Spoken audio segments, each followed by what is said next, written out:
first to know what we're dealing with, basically. Let me tell you your position on abortion, pro or against? I'm pro-life.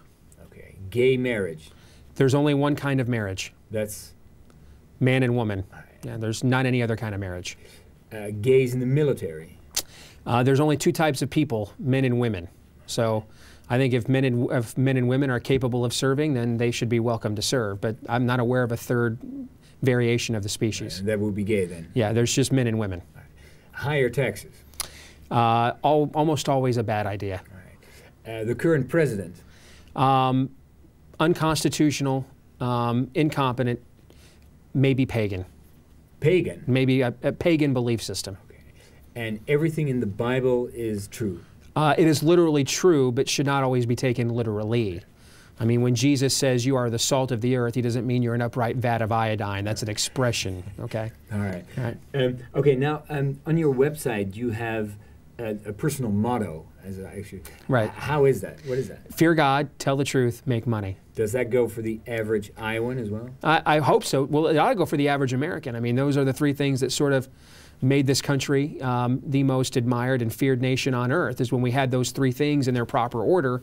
Now sometimes we sort of do the, think about God when I want, make money all the time, and tell the truth when it's convenient for me. Right. So it's slipping. There's been much slippage, right. Yes. Right.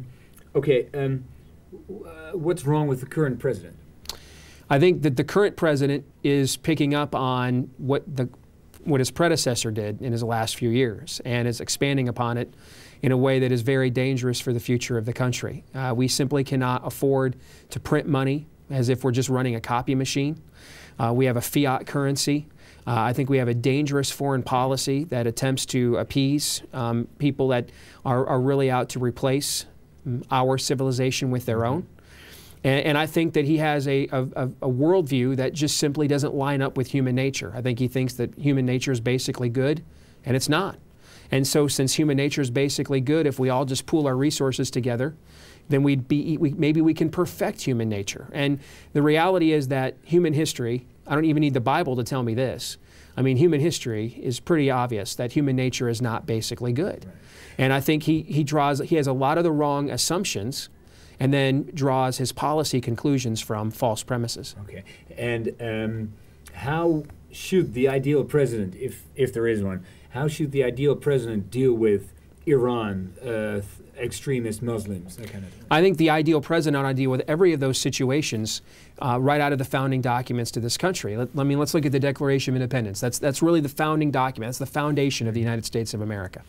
And it says, we hold these truths to be self-evident, meaning that it's so obvious you have to be a moron not to realize this.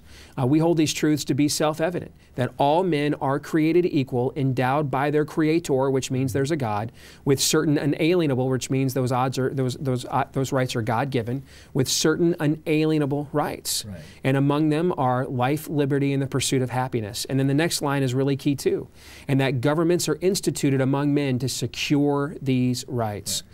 So I think when a government is facing enemies, both foreign and domestic, that its only duty and only obligation is to protect our God-given rights. So how should we deal in America, for example, with Iran and threats coming from Iran? Well, I think it's not just as simple as a carrot or a stick. I think that you clearly have elements in Iran, a younger generation that would like, if they had the means and the resources, to throw off the shackles of the Khomeinis and the Ayatollahs. So I think what you can do, what can be done behind the scenes, underground, to sort of feed that fervor, if you will. But then also, I think we need to have tighter security of our borders. I think one of the issues that we've really messed up on when it comes to illegal immigration is we really just argued this from an economic perspective. We really ought to be asking ourselves, when there are countries in the world that want to destroy us, is it really smart to be having an open border when that is the case? So I think we need to have stronger borders. And then I think ultimately, bullies throughout human history, in the end, only understand one thing, and that is the sight and the sound and the taste and the feel of their own blood.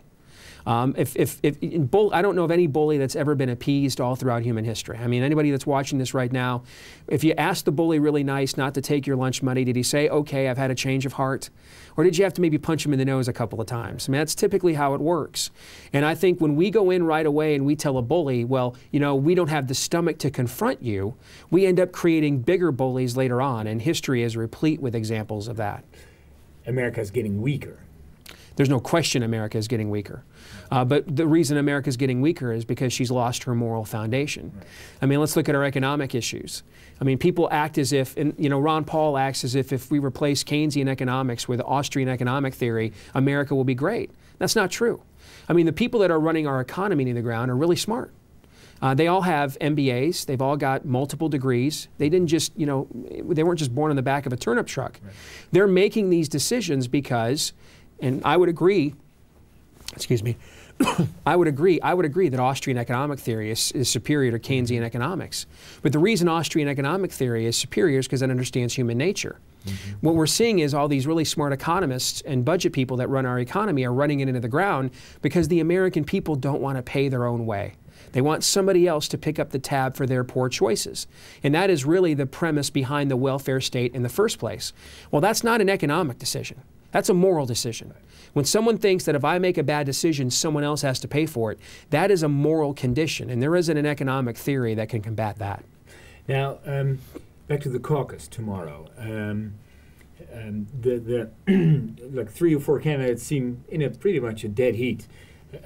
What does it say that so many Republican voters are still undecided? They still don't know exactly. I think it shows that the process is working.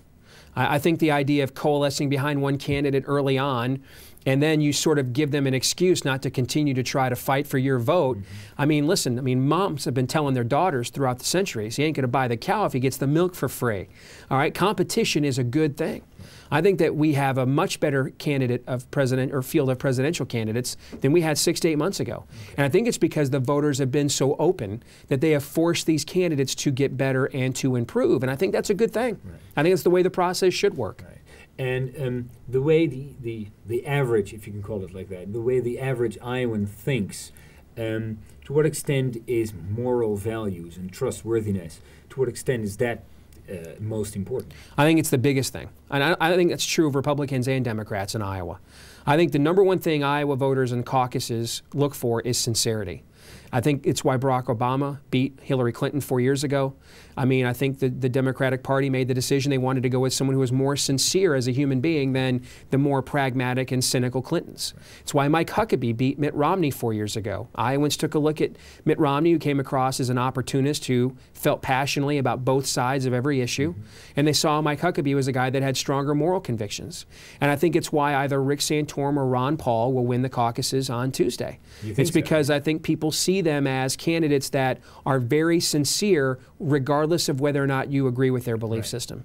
Okay, and now let's go to the candidates. Again, in a very short manner, if you can say, what's wrong with Mitt Romney? Hackneyed, flip-flopping opportunist. And what's wrong with Ron Paul? Foreign policy is naive to reckless. And what's then wrong with Rick Perry?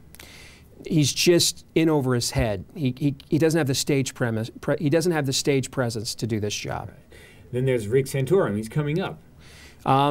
Very principled guy, needs better solutions, needs to actually have some better policy ideas to rally people. Right. Now those are serious flaws in all of them. They're all human. Right. There's serious flaws in all of us. Right. I'm sure if we got a group of people together, about those of us that are doing this interview right now, they could probably come up with some serious flaws too. And then there's Newt Gingrich. I mean, Newt Gingrich is, to me, the individual that would make the greatest president, but he comes with the most baggage. But I think Newt Gingrich is the one candidate in this race who doesn't have a dangerous foreign policy, who not only historically understands where the United States is at, but then has solutions for how to get us back to what we're supposed to be. And that's why I endorsed him. Right. Is there perhaps a problem with some of the candidates that they might be the best candidate, but not the most electable candidate? I think if you look at the polls, just about anybody that doesn't have a criminal record and has competent motor function is likely to beat Barack Obama next year. If you look at the Electoral College, which is what decides the presidency in the United States, it's going to be very difficult for Barack Obama to get to 270 electoral votes, which is what it takes to win. States like Ohio and Florida, North Carolina, Virginia, Michigan, Wisconsin, Iowa, these are all states that he won 4 years ago, and he's lost them all to the Republicans since he took office. That is an ominous trend. Sounds like a cakewalk for whoever's up against him. I wouldn't say it's a cakewalk, but I would say that it's similar to 1980. And elections are almost always, if there's an incumbent, a referendum on the incumbent. And I think Barack Obama is not running against the Republican challenger next year, as long as unemployment's at 8.5% to 10% and gas is $3 a gallon. If unemployment's at 6% or lower, and gas is $2.50 or lower a gallon, then he's running against the Republican challenger. But unless that happens, he's running against his own economic record, and it almost doesn't even matter who the challenger is at that point. Okay, just to summarize, for my understanding, a referendum or a caucus in Iowa is mostly led by religious belief. Well, the caucus, the reality is that almost every state in the Union, except those on the East Coast and out in California, the Republican primary is dominated by people that go to church a lot. Right. I mean, it's not a coincidence. If you look at the parts in the country where people go to church the most, they vote the most Republican. The reason this is more prevalent in Iowa is because of the caucus process. You often have to go to your kid's school or your own church to vote.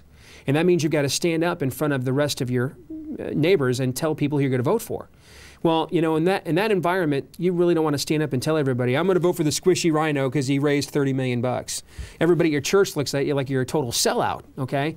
So the caucus process has a tendency to reward candidates that are more principled according to their party's belief system. And you saw that 4 years ago when both Barack Obama and Mike Huckabee pulled upsets. Right. Okay, whoever wins, you think it's Santorum and Paul, right? Santorum or Paul, I believe, will win the caucuses. Okay, and what will that mean for the rest of the race? I think it will be seen as a blow to Mitt Romney. I don't believe Ron Paul is any form of a serious challenger. I don't think Rick Santorum will be a serious challenger unless a lot of these major million-dollar Christian pro-family organizations in the country get behind him like they didn't get behind Mike Huckabee. Right. I still think the nomination is likely going to come down to Mitt Romney or Newt Gingrich. Right. All right. Thanks. You're welcome. Well done.